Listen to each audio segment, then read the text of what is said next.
Hello everybody. आज है 9 सितंबर और हम आर्टिकल डिस्कस करेंगे द एडिटोरियल। तो आज का पहला आर्टिकल है जीडीपी कॉन्ट्रैक्शन। तो जीडीपी हमारी लगातार नीचे गिरते चली जा रही है। तो बहुत डिटेल से ये आर्टिकल डिस्कस करेंगे।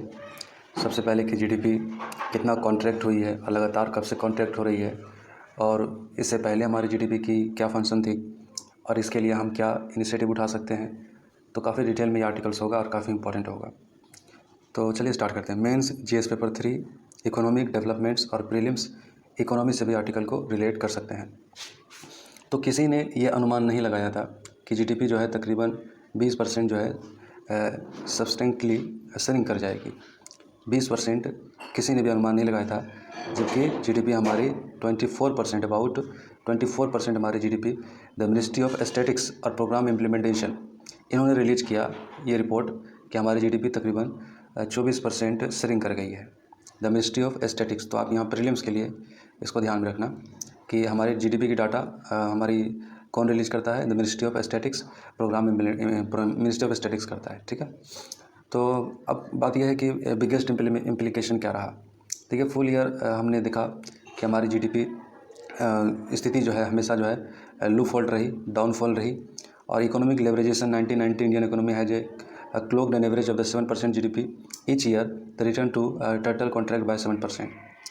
1990 के बाद से हमारी जीडीपी अब 7% से कम कभी नहीं ग्रोथ करी, और इसी के हिसाब से हमने अभी जो डाउनफॉल हुआ 7% के हिसाब से भी ज़्यादा, मतलब अबाउट 7% कंटिन्यू हमारा डाउनफॉल चलता चला गया।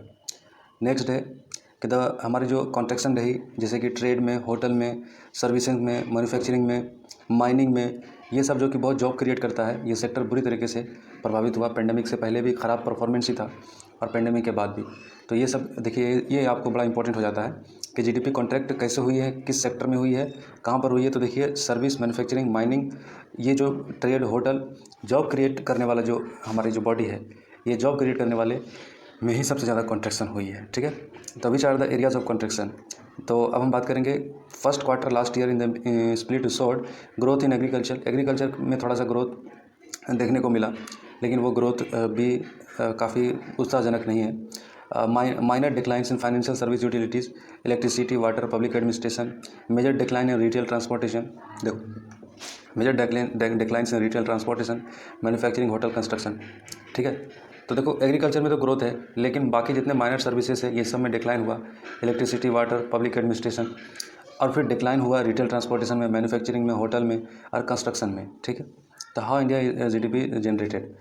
तो in economy GDP generated from the 4 engine growth.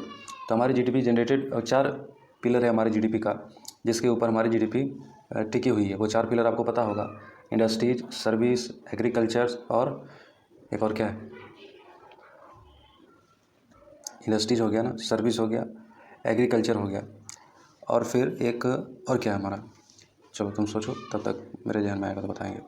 तो GDP generated from 4 engine growth, the growth engine Indian economy before this quarter where. तो हमारी जीडीपी के जो लगातार 4 क्वार्टर में जो है बताया जाता है कि ये ग्रोथ कितना रहा। जैसे कि हर एक 3 महीना के बाद हमारी ग्रोथ जो है द मिनिस्ट्री ऑफ एस्थेटिक्स के द्वारा ये बताई जाती है कि हमारी ग्रोथ किस तरीके से रही। तो 4 क्वार्टर में जो है ओवरऑल हमारी जीडीपी का ओवरऑल पूरा रूपरेखा प्रस्तुत हो जाती है कि हमारा ग्रोथ कितना रहा।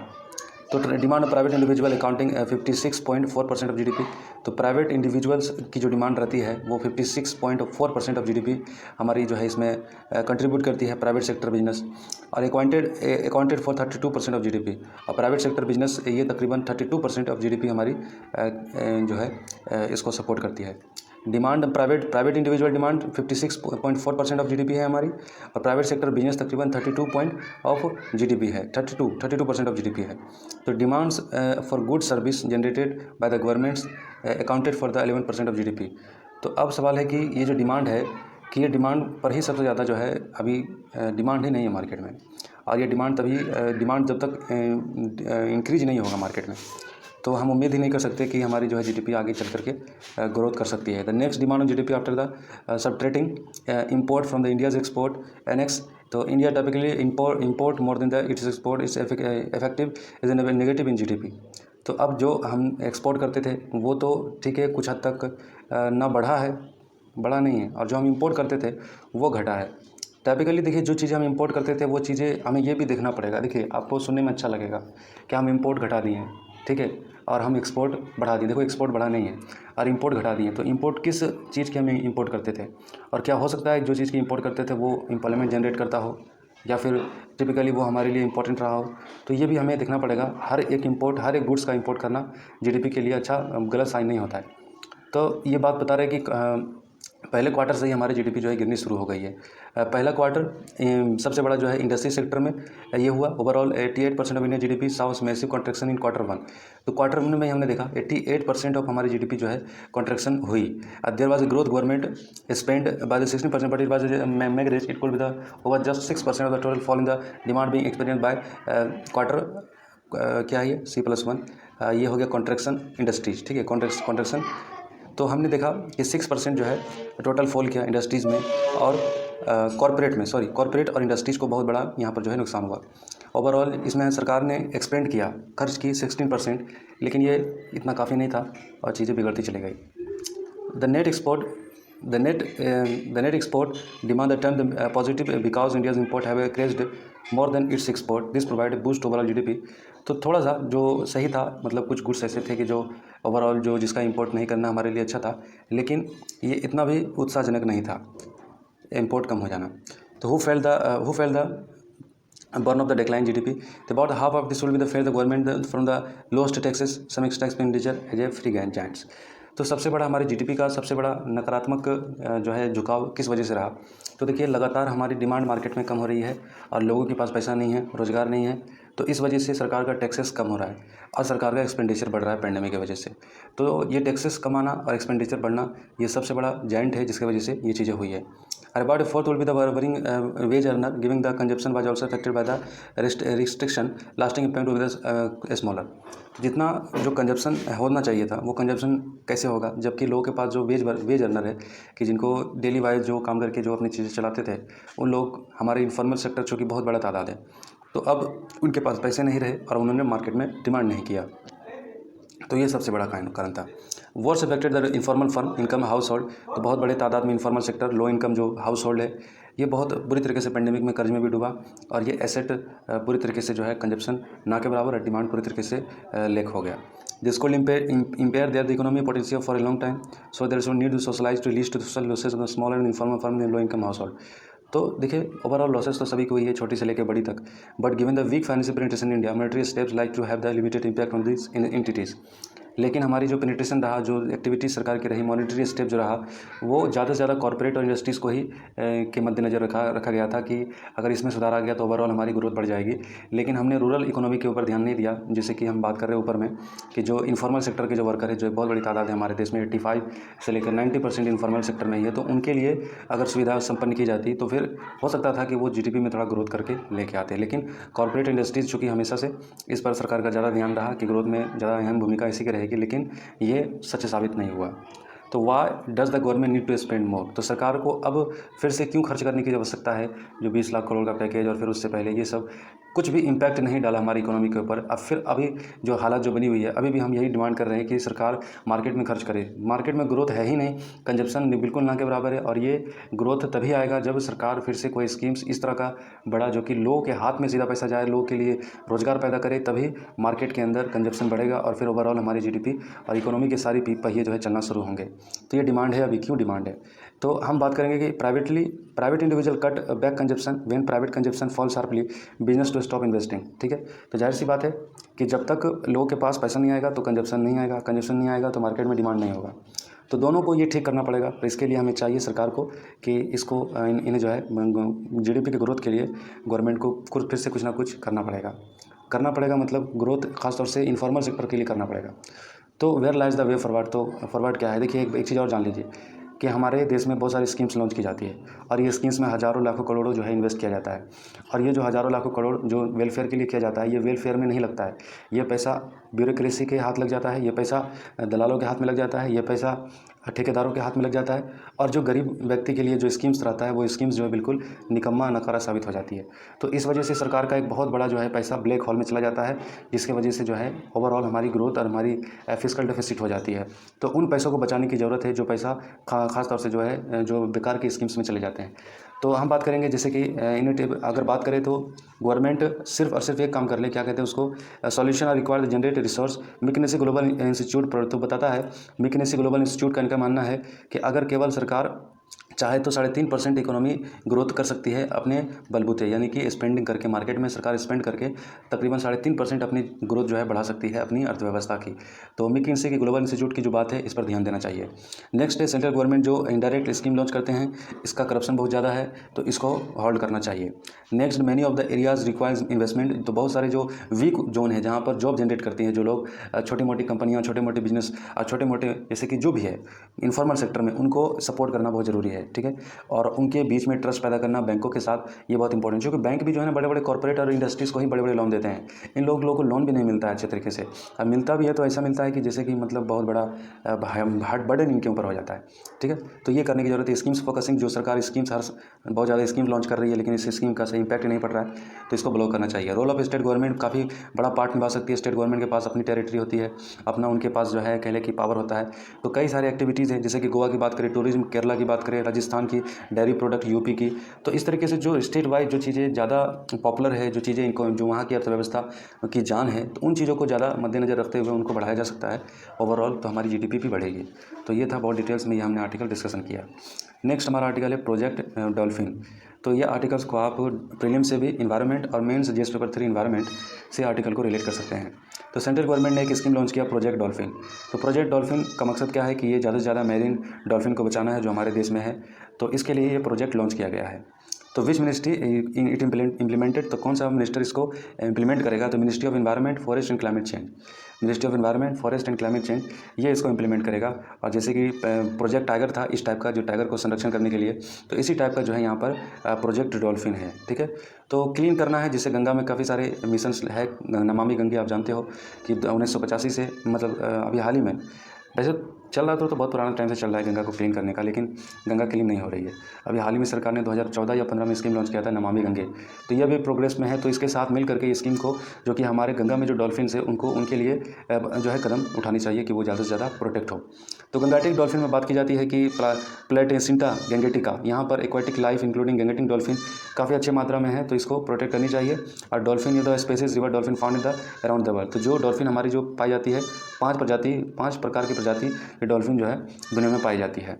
तो it is found the mainly Indian सब कॉन्टिनेंट, पार्टिकुलर गंगा, ब्रह्मपुत्र, मेघना और कर्नापुरली, संगू रिवर। प्रीलिम्स में इंपॉर्टेंट हो जाता है कि हमारे यहाँ कौन कौन से इलाके में है डॉल्फिन। तो गंगा, ब्रह्मपुत्र, मेघना और कर्नापुली, संगू रिवर में जो है ये डॉल्फिन पाया जाता है। तकरीबन इसकी फीमेल की तो वेट कम होती है, जबकि मेल की वेट तकरीबन 70 से 90 kg तक होता है इसके बीच में। तो ब्रीडिंग जो है इसकी जो है जून में होती है, और ये स्पेसीज जो है तकरीबन जो है जून में ज़्यादा ब्रीडिंग करता है, बच्चे पैदा करता है। Wise and important save dolphin, तो जरूरी क्यों है डॉल्फिन को सेव करना। देखिए, एक मैरीन इकोसिस्टम है डॉल्फिन, अगर सिर्फ डॉल्फिन पर अगर आप फोकस कर रहे हो तो इसका मतलब है कि डॉल्फिन इन डेंजर कैटेगरीज में है। अगर वो डेंजर में रहा और अगर उनकी पॉपुलेशन कम हो गई, तो ओवरऑल मैराइन पॉपुलेशन जो है जितने भी वहाँ पर इकोसिस्टम है वो सबको बुरी तरीके से इंपैक्ट करेगा, और फिर ओवरऑल हमारे पर्यावरण के ऊपर एक गलत इंपैक्ट पड़ेगा। तो इनके ऊपर फोकस करना जरूरी है। तो कंस्ट्रक्शन डैम हो रहा है, बैरेज जो कि पानी की रुकावट, पॉल्यूशन जो पैदा हो रही है, तो मैरीन लाइफ को काफ़ी जो है नुकसान हो रहा है। तो इस वजह से हमें डॉल्फिन के ऊपर ध्यान देना जरूरी है। तो aquatic life health rear ecosystem, तो काफ़ी पूरा ओवरऑल नुकसान हो जाएगा अगर हम एक्वेटिक लाइफ के ऊपर, गंगा के ऊपर ध्यान देते हैं, तो केवल वो गंगा नहीं होगा। तो हमने अभी जानते हैं कि राइनी एक्शन प्लान 1987 में ये लॉन्च किया गया था यूरोप में। किस चीज़ के लिए किया गया था, ये मैरीन एक्टिविटी के लिए ही था। जितने भी मैरीन वहाँ पर जानवर है यूरोप के अंदर, वो जितने भी नदियों में था, वहाँ पर समुद्रों में, तो उसके प्रोटेक्ट के लिए ये चीज़ था 1987 में। तो उसी तरीके से ओवरऑल उनके पर्यावरण के ऊपर एक अच्छा इंपैक्ट पैदा करता है अगर इस तरीके से किसी इंडेंजर्ड कैटेगरी स्पेसिस को अगर प्रोटेक्ट की जाती है। तो सॉल्मन ये माइग्रेंट था जो कि नॉर्थ सी में माइग्रेंट कर जाता था उस इलाके से, तो ये चीज़ें हो जाती थी। तो अब गंगा में जब पॉल्यूशन हो जाएगा या फिर स्थिति खराब हो जाएगी, तो ये डॉल्फिन कहाँ चले जाएंगे, ये किसी और इलाके में चले जाएंगे, हमारे गंगेटिक प्लेन को छोड़ करके। तो ऐसा नहीं होना चाहिए, जो कि हमारे लिए काफ़ी इंपॉर्टेंट है। बताया जाता है कि एक एस्टिमेट 2500 से लेकर के 3000 तक ये डॉल्फिन हमारे यहाँ पाया जाता है। और according to the ministry of environment forest department का कहना है कि 1272 डॉल्फिन तो उत्तर प्रदेश में है और 962 आसाम के गंगेटिक रीजन में है। तो गंगा टिप देखिए ये एफर्ट 1980 में भी जो है किया गया था। The Gangetic dolphin remains listed endangered, लेकिन फिर भी जो है ये प्लान उतना काम कारगर नहीं रहा, इंडेंजर्ड ही रहा हमारे गंगटिक डॉल्फिन। तो अब सरकार ने 1972 1985 गंगा एक्शन प्लान लॉन्च किया था 1985 में, तो वो भी, और फिर 1972 वाइल्ड लाइफ प्रोटेक्शन एक्ट ये भी किया था। तो ये सब ओवरऑल ठीक ठाक रहा, लेकिन ज़्यादा भी फायदा नहीं हुआ। For the finance Vikramshila Ganga dolphin sanctuaries was establish, तो विक्रमशिला गंगा डॉल्फिन सेंचुरीज जो है बनाया गया था, बिहार अंडर है दिस एक्ट, बिहार में। तो ये चीज़ें हुई। द कंजर्वेशन प्लान जो है environment prepared the conservation action plan Ganges dolphin 2010-2020। तो it is the identified threat the Gangetic dolphin impact the traffic irrigation canal depletion, तो ये सब वजह से इनको नुकसान होता है। तो national aquatic animals 2009 Gangetic river dolphin was declare national aquatic animals के तौर पर, नेशनल एक्वेटिक एनिमल के तौर पर डिक्लेयर किया गया था 2009 में। और इसके लिए हम एक दिन भी मनाते हैं अक्टूबर 5 नेशनल गंगा रिवर डॉल्फिन। तो ये याद रखना, प्रीलिम्स के लिए इंपॉर्टेंट हो जाता है। एक आर्टिकल है यूथ एम्पावरमेंट। तो यूथ एम्पावरमेंट बहुत इंपॉर्टेंट आर्टिकल है, mains GS paper 2 social justice से आर्टिकल को रिलेट कर सकते हैं। तो नेशनल यूथ पॉलिसी ये बताता है कि 15 से 29 साल के नौजवान हमारे देश में तकरीबन 27% आबादी है 2014 के हिसाब से। और ओवरऑल सेंट्रल गवर्नमेंट स्पेंड करती है इसके स्किल्स के ऊपर 2710 रुपया। ये school education, skill development, employment, health care, ये सब ओवरऑल सब मिला दे तो एक व्यक्ति के ऊपर, एक यूथ के ऊपर सरकार 2710 रुपया खर्चा करती है, जो टोटल 90,000 करोड़ रुपया होता है। अगर इतना ही स्टेट गवर्नमेंट भी कर दे तो फिर टोटल और 1% ऑफ GDP हो जाएगी जो यूथ के ऊपर खर्च किया जाएगा। ये वर्ल्ड बैंक रिपोर्ट बताता है कि तकरीबन अगर यूथ के ऊपर अगर हम खर्च करें तो 4% ऑफ GDP ग्रोथ तो ऐसे ही हो जाएगा। देखिए ऊपर वाला जो हमने आर्टिकल डिस्कशन किया था उससे रिलेट कर देना कि अगर ओवरऑल GDP सिर्फ यूथ को इंपावर कर दे, यूथ को अगर स्किलफुल कर दे तो 4% GDP तो किसी देश का ऐसे ही बढ़ जाएगी, खाली यूथ को इंपावर करने के साथ ही। तो यूथ को इंपावर करना बहुत इंपॉर्टेंट है। तकरीबन हमारे देश में 2017 से 18 की बात करें, लेबर फोर्स में तकरीबन 38.3% यूथ जो है अनएम्प्लॉयमेंट है, 18.3%, तकरीबन अकॉर्डिंग टू 4 करोड़ जो है यूथ जो है अभी अनएम्प्लॉयमेंट है। तो अब देखिए 33% स्किल है, अनएम्प्लॉयमेंट है। 33% यूथ तो ऐसे हैं कि जो पढ़े लिखे हैं, बहुत नॉलेज है, बहुत स्किल है, लेकिन अनएम्प्लॉयमेंट है। अब 50 लाख जो है तकरीबन हर साल हमें अनुमान था कि जो है एम्प्लॉयमेंट बढ़ाएंगे यूथ का, लेकिन कोविड-19 की वजह से 2.7 करोड़ यूथ जो है बेरोजगार हो गया बस इस 3-4 महीने के अंदर, 3-4 महीने के अंदर। तो इंडिया के यूथ गारंटी प्रोग्राम भी सरकार ने किया था, लेकिन generation hold the India economic political future, it just decades is the opportunity. तो यूथ गारंटी प्रोग्राम इंपॉर्टेंट रहेगा, जैसे यूरोपियन यूनियन का एक यूथ प्रोग्राम था कि ओवरऑल गारंटी था यूरोपियन यूनियन में कि स्किल्स देना है और यूथ को जॉब प्रोवाइड कराना है। तो इस तरीके का प्रोग्राम हमारे देश में भी लाना चाहिए, Indian youth guarantee programme, Indian youth guarantee, ठीक है, इंडियन यूथ गारंटी। तो इस टाइप की बात होनी चाहिए पैरेलल, जैसा कि यूरोप में हुआ था। तो ये प्रोग्राम को ज़्यादा से ज़्यादा इसको बढ़ानी चाहिए। यूथ कंपोनेंट प्लांट, तो बात करेंगे कि बजटरी इसके लिए लोकेट करनी चाहिए सरकार को, separate head of the line the special component plan of SC and tribal plans, हर एक को जोड़ना होगा, चाहे वो किसी भी इलाके से किसी भी कोने से हमारा यूथ हो, उनको हमें अपने देश के संसाधन के रूप में इस्तेमाल करना पड़ेगा, ठीक है। तो strategical goal should be the ensure, तो हमें ये देखना होगा कि यूथ को किस तरीके से हम यूटिलाइज कर सकते हैं। जैसे मनरेगा के लिए हमने किया था कि मनरेगा क्या करता है, मनरेगा जॉब प्रोवाइड करता है, रूरल लोगों को प्रोवाइड करता है। इसी के पैरेलल जो पढ़े लिखे लोगों को जॉब प्रोवाइड करे, मनरेगा की तरह कोई स्कीम लेकर के आना चाहिए। यूथ डेवलपमेंट इंडेक्स की बात करें तो यूथ जो है काफ़ी advisory monitory tools for the youth development, it help recognise priority areas gap alternative appropriate spaces each state. तो हर एक स्टेट वाइज देखना चाहिए कि क्या कर सकते हैं यूथ के लिए। और इसके लिए जो बात करें youth development India programme specific IYG की तरह, यूरोपियन यूनियन की तरह, मनरेगा की तरह हमें लेकर के आना चाहिए। थोड़ा जल्दी मैं इस आर्टिकल डिस्कशन कर दिया। खैर अगर कोई सवाल है तो कमेंट बॉक्स में पूछ लो। Okay, thank you, next time मिलेंगे।